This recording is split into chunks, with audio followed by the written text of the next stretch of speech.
Georgetown, the university president, actually referred to what happened as a, quote, unprecedented terrorist attack. Yet a group called Law Students for Justice in Palestine responded to that by, quote, reaffirming their support and full solidarity with Palestinians.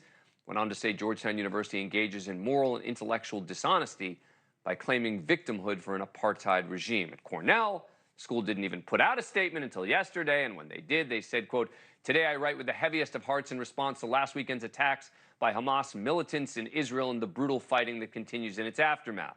Militants and the brutal fighting, as if it's all equal to blame. It goes on to say, the loss of human life is always tragic, whether caused by human actions such as terrorism, war, or mass shootings, or by natural disasters such as earthquakes, fires, or floods. What? Natural disasters? Went on to discuss learning more about the history of the Middle East. We don't need a history lesson right now. It's important to understand the conflict, no doubt about it. But immediately, we need clear, decisive leadership. Shortly after, Cornell ended up apologizing for the statement, saying, in the hours since I've heard from a number of you who expressed dismay that I failed to say that the atrocities committed by Hamas this past weekend were acts of terrorism, which I condemn in the strongest possible terms. I offer my heartfelt apologies for the omission from my previous message. You know, a decade ago, I remember, when Islamic terror group Boko Haram kidnapped nearly 300 female students from a school in Nigeria.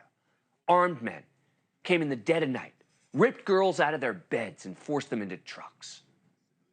So many were totally horrified. It haunted me for weeks. But there was no one seriously trying to explain their motivations. We weren't told to learn the history of Boko Haram or why they exist, about the suffering that they may have endured. I'm sure some of them did.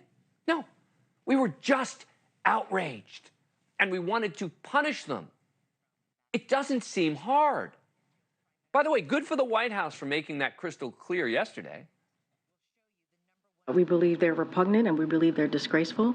Our condemnation belongs squarely with terrorists who have brutally murdered, raped, kidnapped hundreds of Israelis. There can be no equivocation about that. There are not two sides here. There are not two sides. Joining me now is Leland Vittert, host of On Balance with Leland Vittert. He's also NewsNation's chief Washington anchor, and he has studied this issue and discussed it at length. All right, so Leland, what is the solution here, right? You got these liberal students, you got liberal professors, you got universities that have to put out these statements. You know, they seem to just constantly have so much difficulty with this. Well, look, I think, Dan, you nailed it when you said when they heard from some donors.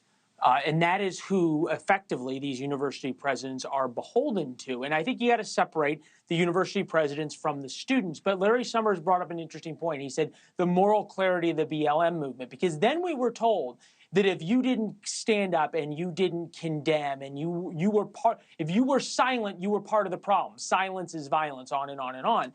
And I asked this on the show last night. Imagine if 30 Harvard groups came up and said, well, George Floyd is to be blamed for his own death. They would have been tarred, feathered, and thrown off campus. So this just goes back to what we've talked about, and you and I have talked about it for years, and it's been true for decades, that Israel has always been held to a double standard, right? And anti-Semitism is still alive and well. And I think that the only way you change it in universities is with the donors. And I think we saw that with Bill Ackman now, saying he wants the names of the Harvard students so he and other employers can be sure not to hire them. I want to ask you about that, because that you mentioned Bill Ackman. He's not the only one. There are now others coming out saying something similar. This is from Tuesday. He said, if in fact their members support the letter they have released, the names of the signatories should be made public so their views are publicly known. One should not be able to hide behind a corporate shield when issuing statements supporting the actions of terrorists who we now learn have beheaded babies, among other inconceivably despicable acts. It does make you wonder if maybe some of these students will think twice when they realize that it could prevent them from getting jobs. Well, the NYU student that you brought up, the law firm that had offered her a job because she'd been a summer intern or something like that, they pulled her employment offer. Yep. So, yeah, the rubber is going to meet the road here. And I think that you're seeing now this continued outrage. And look, it all goes back to what you said. It all goes back to the donors. And we've seen it about the issues of political correctness on campus. We've seen it about the issues of conservative thought on campus, conservative speakers.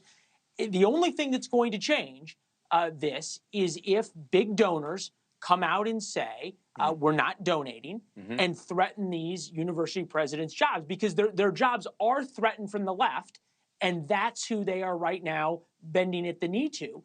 The opposite would be Ben Sasse at the University of Florida, who came out with an extraordinarily strong statement about this. And he followed it up by saying, what I have said shouldn't be hard. Thank you for watching. Go to newsnationnow.com to find NewsNation on your cable provider. And don't forget to click the red subscribe button below to get more of NewsNation's fact-driven, unbiased coverage.